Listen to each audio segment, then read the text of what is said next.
Dans cette partie, nous allons voir comment résoudre des équations avec du carré. Donc le lien avec notre fonction, c'est tout simplement que notre fonction f de x, c'était x carré.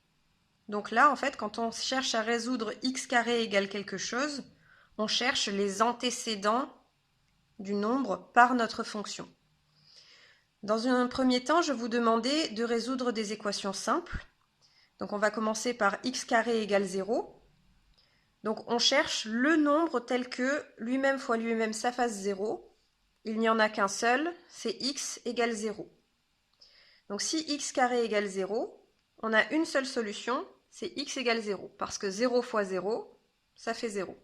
Et que n'importe quoi fois la même chose qui ne soit pas 0, et ben ça ne peut pas faire 0. Maintenant, si on a x carré égale 4, on cherche le nombre tel que lui-même fois lui-même, ça fasse 4. Ça, c'est facile normalement. Vous savez tous que 2 fois 2, ça fait 4. Mais il y a une autre possibilité. Si on fait moins 2 fois moins 2, comme moins par moins, ça fait plus, on a bien moins 2 fois moins 2 qui fait 4 aussi. Donc si jamais on cherche à résoudre x carré égale quelque chose qui n'est pas nul, on a toujours deux solutions. Une première solution et son opposé. Donc quand vous résolvez une équation x carré égale quelque chose, pensez bien à mettre les deux solutions. On passe au troisième cas, x carré égale moins 9. Ce cas-là n'a pas de solution réelle, tout simplement parce qu'un carré ne peut pas être négatif. Un carré, c'est forcément positif. Donc si vous avez x carré égale quelque chose de négatif, il n'y a pas de solution réelle. Pour finir, on avait x carré égale 7. Alors là, on a bien un nombre positif, donc on va avoir une solution, mais a priori, on ne connaît pas de nombre qui, évidemment, fait lui-même fois lui-même fait 7. Donc dans ce cas-là, on utilise la racine carrée. Donc si x carré égale 7, alors x égale racine de 7. Puisque la racine, c'est l'opération qui nous sert à enlever le carré, entre guillemets. Sauf que ici, on a quelque chose qui n'est pas nul. Donc, pareil que pour x carré égale 4, on a deux solutions. On a dit qu'on avait x carré, x est égal à racine de 7. Donc notre deuxième solution, c'est x est égal à moins racine de 7. On a bien nos deux solutions opposées. Maintenant, pour la résolution graphique. Je vous demandais graphiquement de résoudre certaines équations.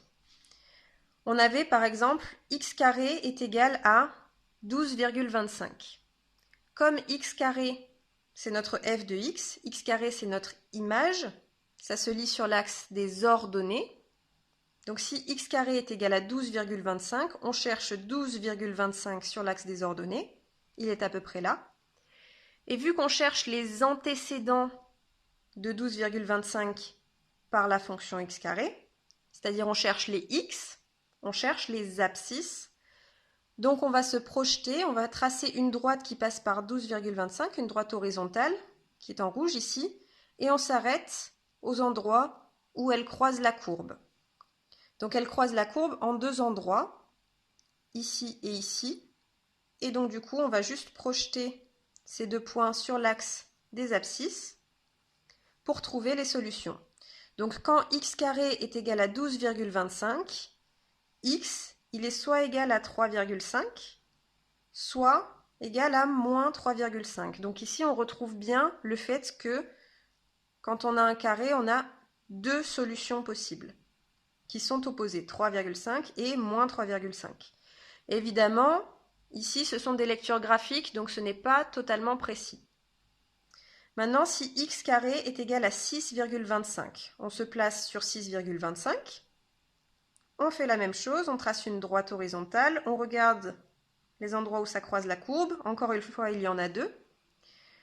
Donc ensuite, on projette sur l'axe des abscisses. On tombe sur 2,5 et moins 2,5. Encore une fois, deux solutions qui sont opposées. Pour l'instant, ça, ce sont des valeurs exactes. Maintenant, si on fait 0,5 au carré, on se place sur 0,5, on projette sur la courbe et on tombe sur environ 0,7 et environ moins 0,7. Encore une fois, deux solutions. Cette fois-ci, c'est à peu près, ce ne sont pas des solutions exactes. Pour avoir la solution exacte, il faut le faire à la calculatrice. Il restait un dernier carré, c'était x carré est égal à moins 2. Comme je l'ai dit précédemment, quand on a un carré négatif, ce n'est pas possible. On n'a pas de solution réelle. Et ça se voit très bien parce que si on se place en moins 2 et qu'on trace notre droite ici, elle ne coupe jamais la courbe. Donc, il n'y a pas de solution.